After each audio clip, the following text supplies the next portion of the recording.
trying to avoid Santa's naughty list, and millions of others celebrate the birth of Jesus worldwide.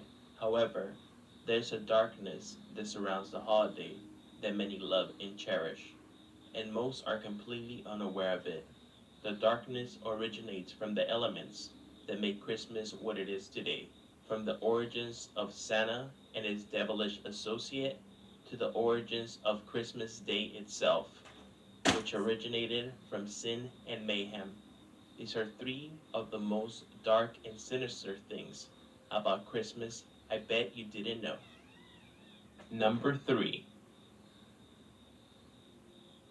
Many of you might know Santa Claus as a fictional character who originated from Saint Nicholas, who was known as the patron saint of children and gift bringer.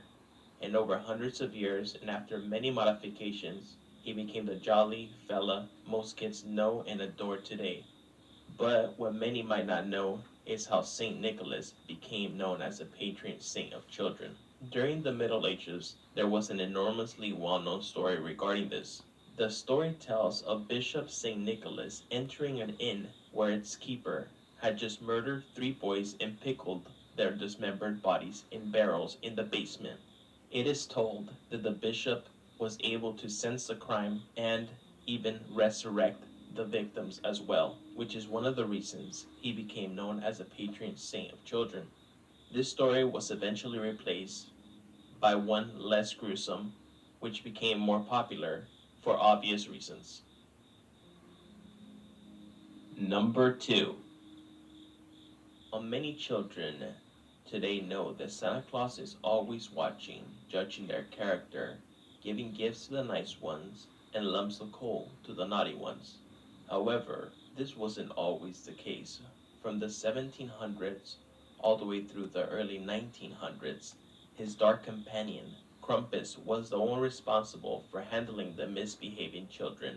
The long-horned, shaggy goat-like monster with a long, angry face and a long, forked tongue was in the same league as Santa himself, according to legend.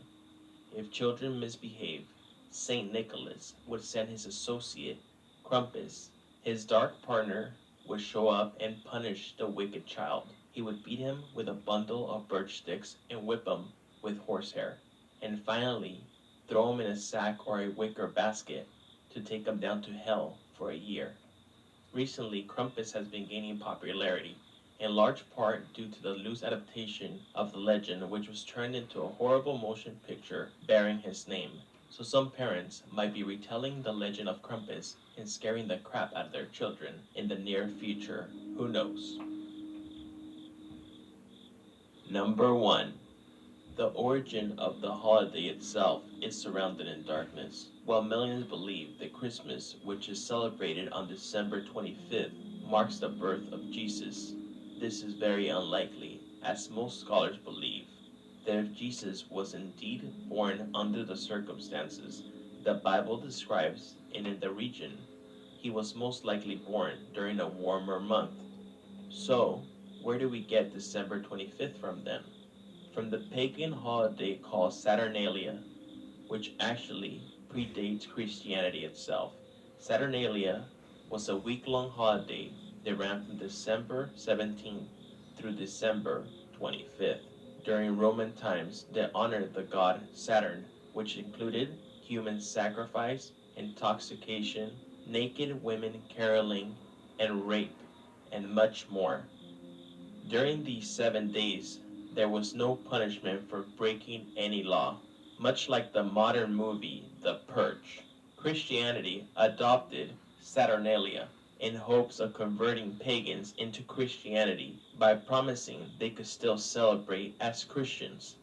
However, since Saturnalia didn't follow Christian principles, Christian leaders eventually decided it couldn't be celebrated as it had been and just designated the last day of Saturnalia as the birthday of Jesus, which gave birth to Christmas as we know it today. Hey everyone, JC here. I hope you enjoyed that video. If you did, please be sure to subscribe so you don't miss out on future uploads.